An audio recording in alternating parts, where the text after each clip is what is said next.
Hi this is Neha and I welcome you all to this channel. अगर आप भी psychology के इंपॉर्टेंट एमसीक्यूज की प्रैक्टिस कर रहे हैं then you have clicked on the right video. This video is going to be helpful for you.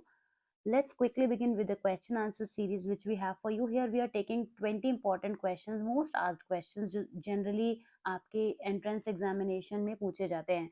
So let's begin with question number 1 which is right in front of you. Which of the following is another term for reinforcement? इनमें से कौन सा जो term है reinforcement का replacement है? We are given 4 options: response, reward, condition and none of the above. So the correct answer is option number 2, reward. Which of the following is an example of the negative attitude towards people? Prototype, prejudice, stereotype, discrimination. ये जो चारों option है इसे देख के आपको लगेगा कि yes they all show the negative side of a person, but exactly जो हमसे पूछा जा रहा है for that we have option number 2 is the correct answer as prejudice. So that is an example of negative attitude towards people. Moving on to question number 3, who is the author of the book principles of psychology? बहुत बार ये question पूछा गया है कि principle of psychology किसने लिखी है. So you must remember that William James is the correct answer for this question.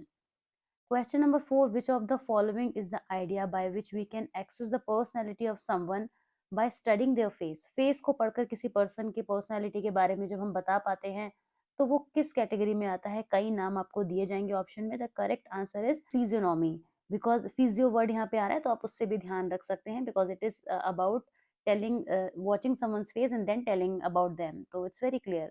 Question number 5, the act in which people help someone without any reason, motive or we can say personal interest is known as pro-social behavior. जैसे आप social behavior जानते हैं ना, social behavior में हम लोगों की मदद करते हैं, help करते हैं, लेकिन pro-social behavior तब होता है जब हम बिना किसी इंटेंशन के वर्क करते हैं कि हमें कुछ रिटर्न में मिलेगा. जब हम ऐसा करते हैं तो उसको हम बोलते हैं pro-social behavior.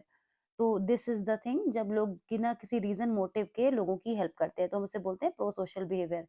Moving on to the next question, if a student studies and practises hard with enjoyment and interest it is known as which one? कौन सा एंगेजमेंट माना जाता है? This is emotional engagement. जब पर्सन जो है या बच्चा जो है वो इंजॉयमेंट और इंटरेस्ट के साथ हार्ड प्रैक्टिस करता है, that means they have put their emotions inside the situation, तो that is why emotional engagement is there. Which of the following method is used for memorizing a poem? Syntactic memorizing, distributed practice, serial memorizing और none of the above. तो जब हम किसी बच्चे को poem को memorise करने के लिए दे रहे होते हैं तो हम डिस्ट्रीब्यूटेड प्रैक्टिस को यूज कर रहे होते हैं. ये हम लर्निंग में बच्चे को समझाते हैं कि आप उसको किस तरह से लर्न करेंगे. So this particular practice is known as distributed practice. Remember that. Where the word psychology does come from? Greek. बहुत कॉमन क्वेश्चन है और बहुत सिंपल क्वेश्चन भी है. बहुत बार पूछा जाता है कि साइकोलॉजी वर्ड कौन से वर्ड से निकल कर आया है, तो ग्रीक वर्ड से निकल कर आया है. Coming to question number 9, people lost their touch with reality. कब लोग जो है वो रियलिटी से अपना टच खो देते हैं? मीन्स वो रियल में हो रही सिचुएशन से डिसकनेक्टेड फील करते हैं जब वो साइकोटिक होते हैं. ये एक साइकोटिक पर्टिकुलर डिसऑर्डर होता है जिसमें पहली स्टेज अमनेजिया होती है और धीरे धीरे वो डिसोसिएटिव डिसऑर्डर में कन्वर्ट हो जाता है. तो लोग जब डिसोसिएशन फील करते हैं, यहाँ पे साइकोटिक के अलावा हो सकता था कि आपसे पूछा जाता है स्पेसिफिकली कि ऐसी प्रॉब्लम जब लोग रियलिटी से टच मिस कर देते हैं तो हम उसे क्या कहते हैं? तो वो डिसोसिएटिव डिसऑर्डर्स होते हैं जिसमें पर्सन साइकोटिक हो जाता है. Which of the following is part of the psychosocial domain? इनमें से कौन सा साइकोसोशल डोमेन का पार्ट है? हमारा बिहेव करने का स्टाइल साइकोसोशल डोमेन में आता है. जजमेंट, मोटर स्किल्स और मेमोरी नहीं आते हैं. मेमोरी तो डेफिनेटली आपके कॉग्निटिव स्किल्स हो जाते हैं. मोटर स्किल्स जो होते हैं वो आपके फिजिकल एबिलिटीज हो जाती हैं कि आप किस तरीके से बिहेवियर कर रहे हैं. जजमेंट भी आपका बिहेवियर में आता है और साइकोसोशल होता है जब हमारा बिहेव करने का जो स्टाइल है. That particular term comes under prosocial domain. Which of the following part of the brain is responsible for transferring short-term memory to long-term? That's a very important question. Comes too often.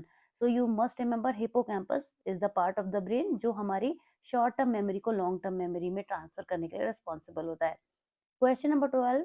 Which of the following is not a diagnosable sleep disorder? इनमें से कौन सा है? तो सभी sleep disorder जितने भी आपके सामने लिखे हैं, लेकिन इनमें से कौन सा है जो डायग्नोस नहीं किया जा पाता है, उसको बहुत ज्यादा प्रॉब्लम होती है? सोमनिलिक्वी, सोमनिब्यूलिज्म, स्लीप टेरर, इंसोम्निया. तो इनमें से जो ऑप्शन नंबर 1 है सोमनिलिक्वी, दिस इज द मोस्ट डायग्नोजेबल, जिसको डायग्नोज नहीं किया जा पाता है, that is kind of sleep disorder. For how many seconds short term memory holds information? Hardly for 30 seconds or less. 30 second या उससे भी कम टाइम के लिए शॉर्ट टर्म मेमोरी होल्ड हो पाती है. Okay, this is again one of the important question. Which of the following is controlled by the thyroid gland? इनमें से क्या है जो थायराइड ग्लैंड कंट्रोल करती है? That is metabolism. Question number 15. The term used for describing a child's one word utterance is called which one? Holo phrases. Holo phrases is the thing जिसकी help से हम किसी भी बच्चे को वन वर्ड में एक्सप्लेन कर पाते हैं, डिस्क्राइब कर पाते हैं. Question number 16. The process of using psychological methods by a trained psychologist for helping people with psychological problem is known as which one? So psychotherapy is the correct answer. Intelligence can be defined as.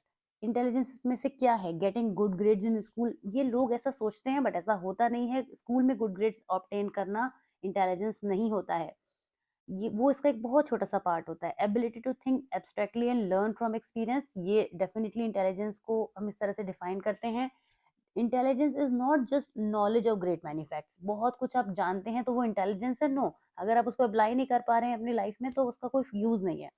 So very clearly option 2 is the correct answer. Question number 18. From the list of below options, which does not contribute in memory? इनमें से कौन सा है जो memory में contribute नहीं करता है? जेंडर का मेमोरी से कोई ऐसा डायरेक्ट लिंक नहीं है. बाकी चीज़ अगर आप देखेंगे तो उन सभी का मेमोरी से फर्स्ट लिंक है क्योंकि लर्निंग से जुड़ी हैं और लर्निंग तो मेमोरी का इंटीग्रल पार्ट होता ही है. Which of the following is the ability to sense the movement and position of our body parts? यहाँ पे 4 ऑप्शन दिए हुए हैं. चारों ही ऑप्शन देख के आपको लगेगा कि ये सभी एक जैसे लग रहे हैं, but the correct answer for this question is question option number 4, that is proprioception. Okay, so fourth is the correct answer here. Which of the following controls the reflexes? Our spinal cord controls the reflexes. Remember, that's one of the very important questions. So this PDF you can receive from our Telegram channel. And also subscribe to the channel अगर आपने अभी तक नहीं किया है. And I will see you super soon in the next video. Hope you have found it useful. And keep watching, keep supporting like you always do. Thank you so much. Bye bye.